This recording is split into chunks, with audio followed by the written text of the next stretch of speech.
Monsieur Debat, vous avez la parole. Merci, Monsieur le Président. Monsieur le Président, mes chers collègues, vous nous présentez ici votre 4e budget et je vous reconnais avec d'autres la constance, ce qui est préférable en politique, mais cela ne veut pas forcément dire approbation de l'orientation qui est la vôtre.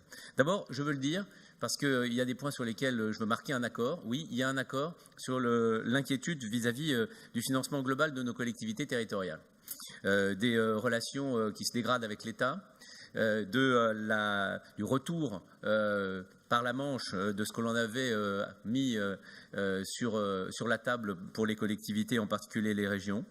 Le refus aussi de cette tutelle qui, au-delà d'un objectif que nous pouvons tous partager de maîtrise de la dépense publique, amène l'État à venir contrôler le contenu des budgets de nos collectivités. Et enfin, le retour d'une mauvaise pratique qui consiste à être en retard dans l'exécution du CPER, ce qui amène notre collectivité à devoir choisir entre ne pas faire ou faire crédit à l'État, en espérant qu'il voudra bien à un moment donné, venir assumer ses propres dépenses. Sur ces sujets-là, eh bien, nous marquons notre compréhension de la situation de la région et de celle des associations qui se sont unanimement exprimées pour demander d'autres orientations politiques. Je veux également vous marquer un constat sur le fait qu'un objectif d'équilibre des finances publiques et d'économie que vous avez marqué peut être un objectif, il ne doit pas devenir un objectif unique, sauf à devenir, et on l'a évoqué, à devenir presque un TOC. Quand on classe en baisse de dépenses de fonctionnement administratif de la région, le changement de financement de la gratuité des livres, en passant d'un système de fonctionnement où on subventionne, où on donne un chèque aux lycéens, un système d'investissement dans lequel la région achète, au-delà des mérites respectifs des deux systèmes, ce n'est pas le sujet, croyez, on ne fait pas une économie. Et or, c'est pourtant ce qui nous est présenté comme étant une des économies.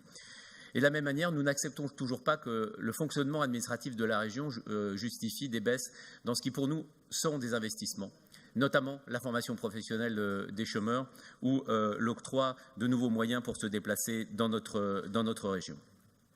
Le mouvement social que nous avons connu est, au cours de ces derniers temps et qui se poursuit, repose sur un double refus. Le refus de l'injustice sociale et fiscale et le refus d'une verticalité qui a gommé tous les corps intermédiaires dont les collectivités territoriales font partie, c'est-à-dire qui assument leur part des politiques publiques.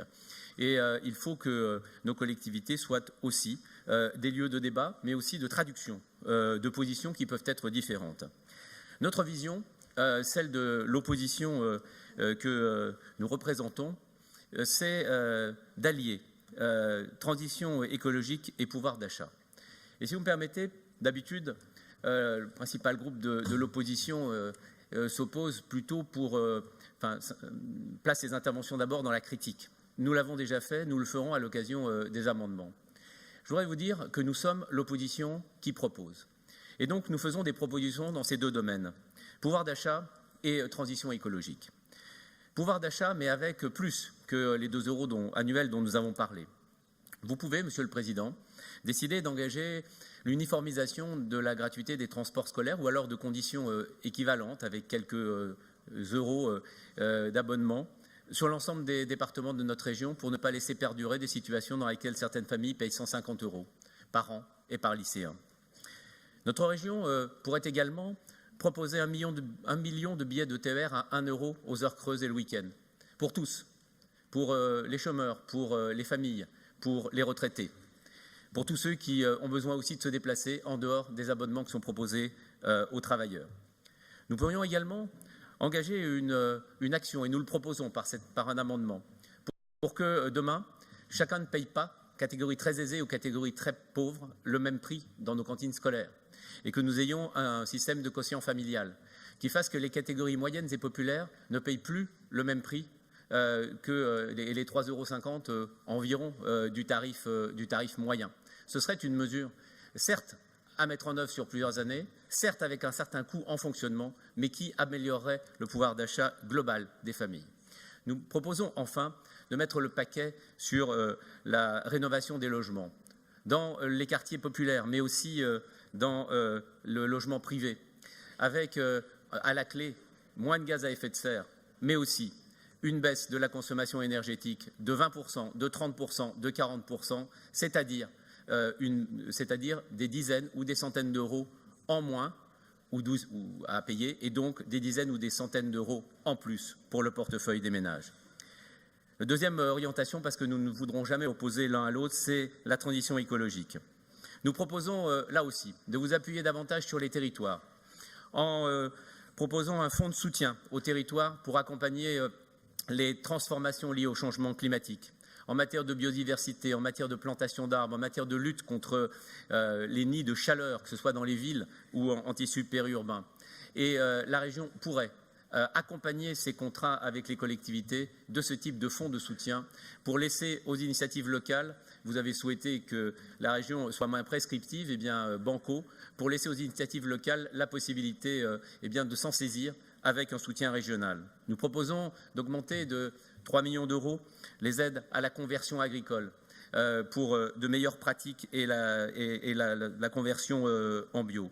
Nous proposons également que la région s'engage dans la protection de notre outil hydroélectrique pour la préserver de conséquences néfastes d'une mise en concurrence qui amènerait, sous l'empire de directives européennes, à faire perdre le contrôle public de cette hydroélectricité, à lancer une expérimentation d'une solution hydrogène sur le Lyon-Clermont en matière ferroviaire. Bien sûr, c'est un symbole, mais vous avez parlé de symbole, et celui-ci vaudrait autant qu'un autre.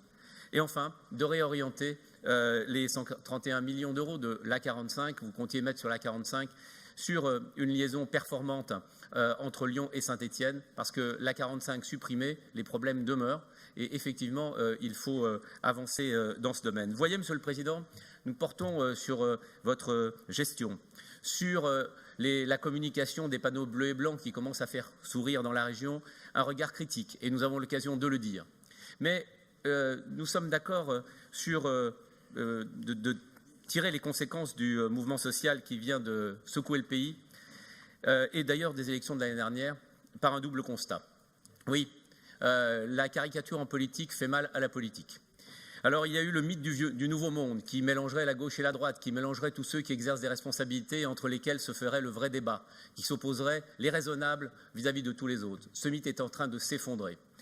Mais nous avons aussi la crainte et nous refusons que la seule alternative à votre politique, ce soit celle des populistes et des populistes durs.